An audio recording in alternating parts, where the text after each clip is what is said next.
அஸ்ஸலாமு அலைக்கும் ஃப்ரெண்ட்ஸ், எல்லோரும் எப்படி இருக்கீங்க? அல்ஹம்துலில்லாஹ் நாங்கள் எல்லோரும் நல்லாயிருக்கோம்.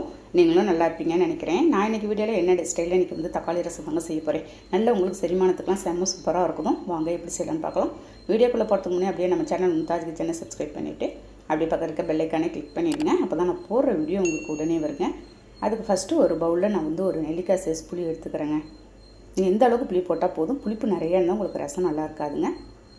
ஒரு 2 தக்காளி பழமாக அதிலே போட்டு ஊறட்டும். ஒரு 10 நிமிஷம் ஊறிட்டு இருக்கட்டும்.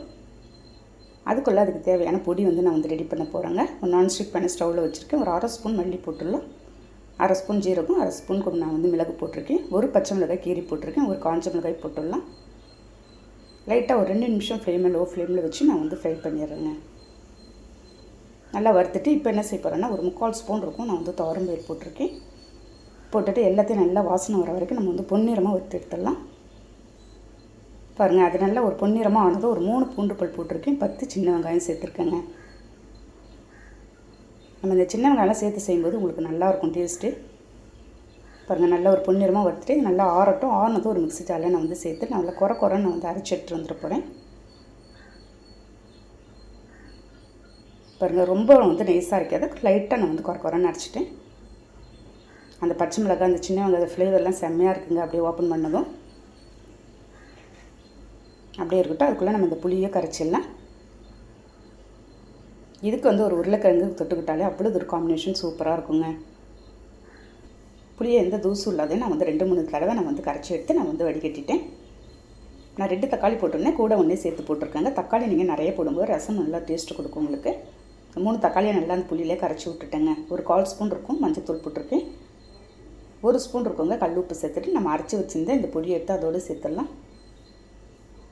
நம்ம ரசத்துக்கு இந்த பொடி தாங்க ஃப்ளேவரே செம்மையாக இருக்கும். மிக்ஸி ஜார் அந்த தண்ணி மட்டும் கொஞ்சமாக ஊற்றிட்டு மல்லி கருவேப்பிலையே கொஞ்சமாக சேர்த்துறேன். பாருங்கள், நல்லா மிக்ஸ் பண்ணி விட்டு புளிப்பு உப்புலாம் கரெக்டாக இருக்கான்னு நம்ம வந்து செக் பண்ணிக்க வேண்டியதாங்க. அவ்வளோதாங்க. நெக்ஸ்ட்டு வந்து ஃபைனலாக நம்ம வந்து தாளிப்பு பார்த்துடலாம். அதே நான்ஸ்டிக் பேனை ஸ்டவ்வில் வச்சு ஒரு 2 ஸ்பூன் இருக்கும் கடலை எண்ணெய் ஊற்றிருக்கேன். 1 ஸ்பூன் கடுகுத்த பருப்பு சேர்த்துடலாம். 2 பல்லு பூண்டு தோலோடு தட்டி வச்சுருக்கேங்க. நீங்கள் தோலோடு தட்டி போடுங்க, இன்னும் நல்ல ஃப்ளேவராக இருக்கும். தட்டி போட்டு ஒரு காஞ்ச மிளகாய் போட்டு பெருங்காயத்தூள் ஃபைனலாக கொஞ்சமாக போட்டு நல்லா நான் ஃப்ரை பண்ணிடுறேன். நம்ம ஃப்ரை பண்ணும்போதே நல்லா வதக்கும் போது உங்களுக்கு வந்து நல்ல செம்ம வாசனையாக இருக்குங்க. ஃபைனலாக கருவேப்பிலையை ஒரு கொத்து நான் வந்து உருவி போட்டுறேன்.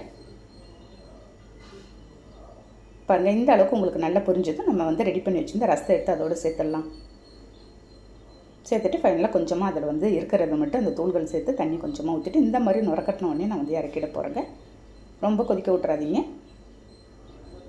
பாருங்கள், நல்லா லைட்டாக நுரைச்சி வைத்ததும் நம்ம வந்து ஸ்டவ்வை ஆஃப் பண்ணிடலாம். நம்ம ஸ்டவ்வை ஆஃப் பண்ணிவிட்டு ரசத்தை வந்து எப்பயுமே ஒரு பேனில் ஊற்றிட்டு பட்டுன்னு மூடிடுங்க. அப்போ தான் உங்களுக்கு வந்து நம்ம சாப்பிடும்போது அது திறக்கும்போது ரசத்தோட வாசனை செம்மையாக இருக்கும். அவ்வளோதான் ஃப்ரெண்ட்ஸ். இதே மாதிரி தக்காளி ரசம் நீங்களும் ஒரு டைம் ட்ரை பண்ணி பார்த்துட்டு எனக்கு கண்டிப்பாக கமெண்ட் பண்ணுங்கள்.